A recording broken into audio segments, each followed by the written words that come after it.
I'm going to share with you a slightly unorthodox mastering technique, but one that I use every day. I'm going to show you how to enhance the low end in a stereo master in a really musical way. Most tips I've seen online about mastering low end are about making it more solid, making it tighter, more balanced, more powerful, whatever that means.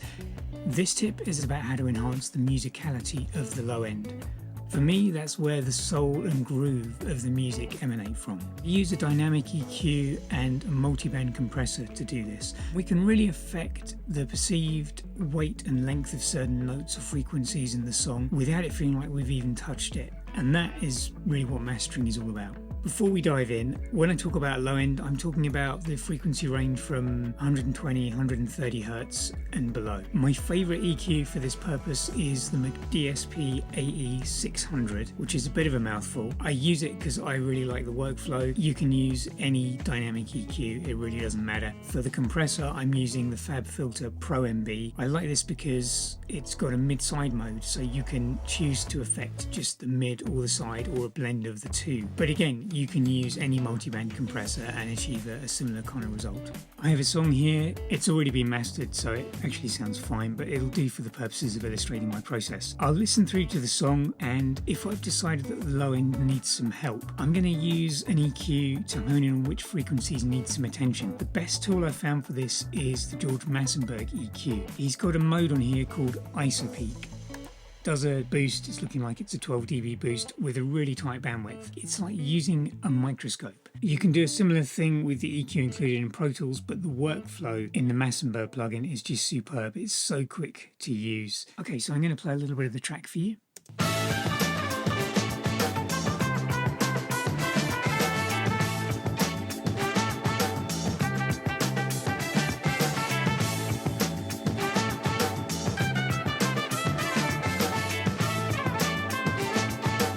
Let's have a listen to the low end. So let me put this into the solo mode.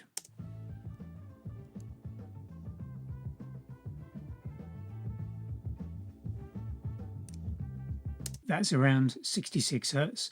So I'm going to bring up the dynamic EQ, and I'm just going to type this into here in the first band, and I'm going to explore a bit more.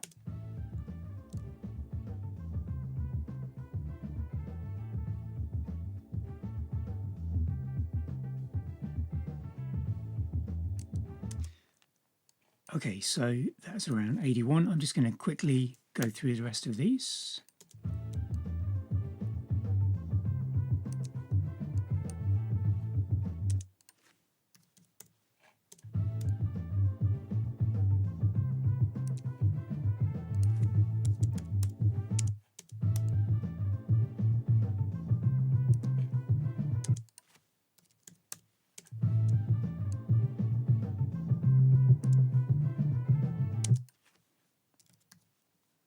Now, of course, when you boost a frequency in isolation like this, it's going to sound pretty horrific, but I've developed a sense of what needs attention as I'm going through. I'm listening to the length of the notes that are popping out, and I'm listening to any resonances. Of course, if the bass player is playing a note at sort of 80 Hertz, then that's going to be louder, right? But you just get a sense for it, and this has worked for me. I also flip back and forth between the solo mode in the Massenburg EQ and without that, so that I'm hearing it in context. Okay, so I've centered the Mic DSP's EQ frequency bands where I want them. Now I'm going to finesse the bandwidth of each frequency and the amount of gain reduction and threshold of each detector circuit. Okay, so I'm going to solo these up. There's a solo button down here.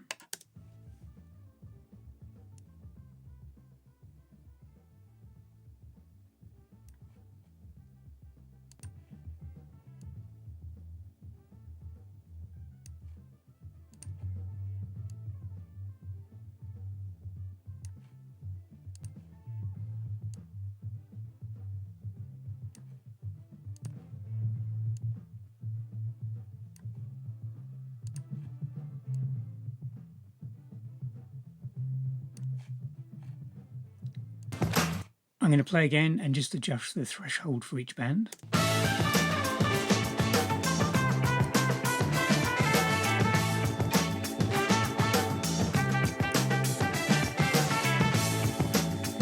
And finally, I'm going to adjust the amount of gain reduction on each band.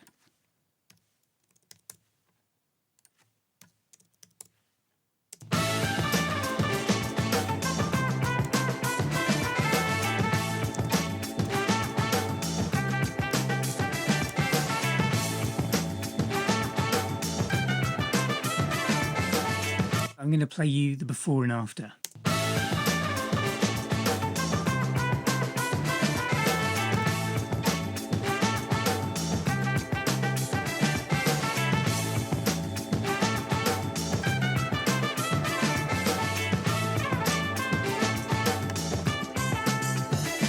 Now I've got the low end to speak as I think it was originally intended, I can bounce it back in with the rest of the track. For this, I might use some multiband compression just on the low end. I'm going to use the Pro MB. I'm just going to hit play on this.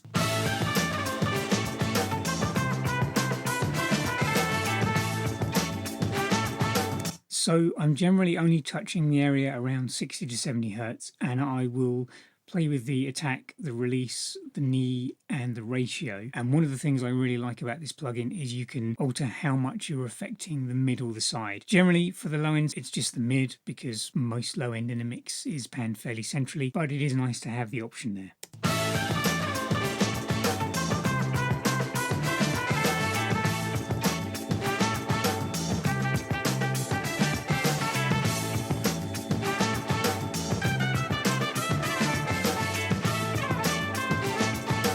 The example I'm using, it's something that's licensed for YouTube, not something I've done. It's already mastered, it doesn't really need anything doing to it. I'm just using it to illustrate my process. This technique can also be really useful on a mix with acoustic instruments, for example double bass, electric bass and piano and guitar with this as well. Anything where the instrument or the room itself or the listening environment the engineer was working in were perhaps not ideal, this can be really useful for. We've all recorded a bass or a guitar where a particular note will stand out a little bit proud. Sometimes it's a setup thing. In the midst of the session, you can't always deal with that. Sometimes there's a room resonance where something is just poking through a little bit. And this technique just allows you to get a little bit closer to the intent that the musician or the producer originally had. It's definitely a technique to use with a light touch. I don't use this on every track. There are occasions when it's really, really helpful to have this in your pocket. So there you go, that's my low-end mastering process.